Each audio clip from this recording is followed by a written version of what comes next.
술을 마시면 노래하고 춤추며 즐기기로 유명하던 우리 조상들.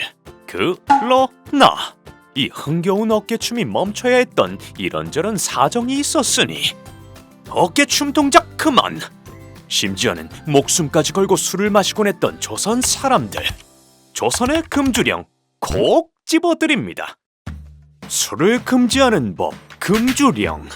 그러나 상세히 들여다보면 술을 금지하는 대상에 따라 금주와 관련된 법은 나뉘는데요. 소비자, 즉 일반 백성을 대상으로 술을 마시지 말라고 하는 것은 금주령. 생산자나 유통자, 즉 양조장이나 유통하는 이들에게 술을 만들고 유통하지 말라고 하는 것은 금주법이라고 했습니다. 금주령은 전 세계적으로 많은 문화권에서 여러 시대에 이루어졌습니다. 그렇다면 한국사에서 금주령으로 가장 유명했던 시대는 단연코 이 나라, 바로 조선입니다. 조선은 금주령과 함께 세워진 나라라고 해도 과언이 아닙니다. 1392년 태조 이성계는 조선의 건국과 동시에 금주령을 내렸습니다.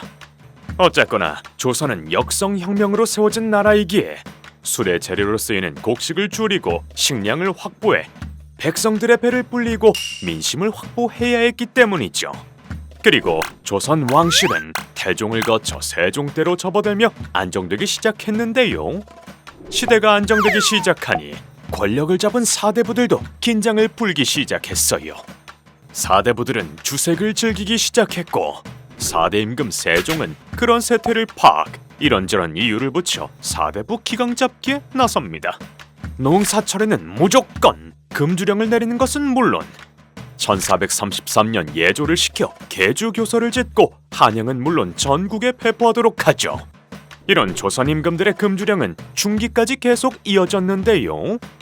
효종의 경우 젊은 관원들 사이 포금이나 음주 광건이 문제가 되어 승정원벽에 경계하는 글을 썼다는 기록이 남아있죠.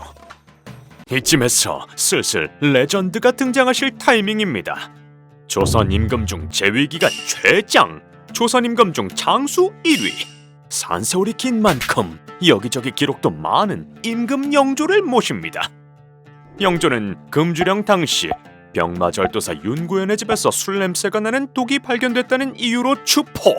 삼정승이 모두 반대를 했음에도 불구하고 너 해고를 시전하며 무려 서울 한복판 숭례문 앞에서 모든 백성이 보는 가운데 윤구현을 처형했습니다. 이 정도로 엄격했지만 사실 영조는 내로남불이었다는 의혹도 받고 있습니다. 바로 영조가 매우 사랑하여 많이 마셨다는 송절차와 오미자차 때문이죠. 영조가 금주령을 시행한 지 얼마 되지 않은 시기부터 궁에는 흉흉한 소문이 돌았습니다. 바로 임금이 몰래 술을 마시고 있더라는 말이었죠. 그런 소문에 영조는 목이 말라 자주 마시는 오미자차와 관절에 좋아 찾았던 송절차가 소주로 오해받은 것이라고 말했지만 실은 모두 알고 있었습니다. 둘 다 술의 일종이라는 사실을요. 그런 엄격한 할아버지 밑에서 세손 시절을 보내고 왕위에 오른 정조는 어땠을까요?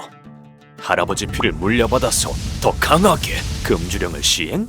정답은 정반대입니다. 정조는 불같은 성격, 화끈한 멘트들만큼이나 화끈한 애주가로 잘 알려져 있는데요. 지금 젊은이들이 들으면 경악할 만한 멘트. 안 취하면 집에 못 간다를 입에 달고 살았다죠. 생각해보세요. 내 직속 상관이 왕인데 안 취하면 집에 안 보내준답니다. 그거 참 무서운 말이지 않습니까? 이렇게 조선을 관통했던 금주령은 조선 초기의 잦은 시행에서부터 시작해 조선 중기를 거쳐 영조 때의 엄격함으로 정점을 찍고 후기로 이어지며 그 엄격함이 서서히 풀려갔습니다.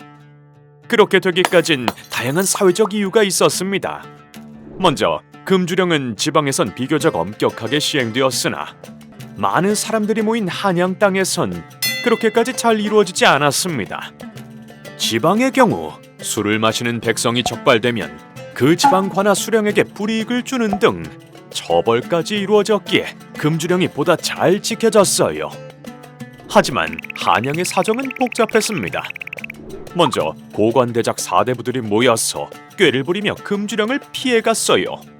예를 들면 당시 약으로 사용되는 술이나 빈민들이 생계를 이어가기 위해 파는 술. 관원 상제에 사용되는 술은 금주령의 예외로 쳐주었는데 양반층은 청주로 빚은 술을 약으로 마시는 술, 즉 약주라고 부르며 대놓고 즐겼거든요.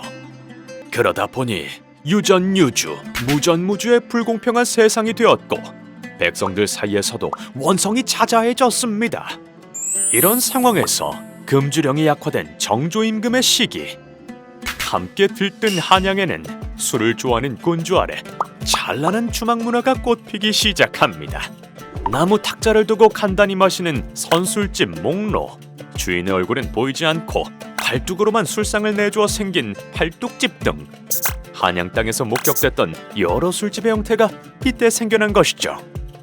음주가무의 민족 한국인이지만 역사 속 우리 조상들은 종종 때로는 더 오래 음주를 하지 못했던 날들도 있었습니다. 오늘날의 우리는 적당량만 즐겁게 건강을 해치지 않는 선에서 음주가무의 DNA를 이어갈 수 있길 바라며 오늘의 집콕 강좌 여기서 마칩니다. 더 다양한 이야기가 궁금하시다면 서울 역사 편찬원 문화마당 시리즈에서 만나보세요. 전자책 무료 열람도 가능.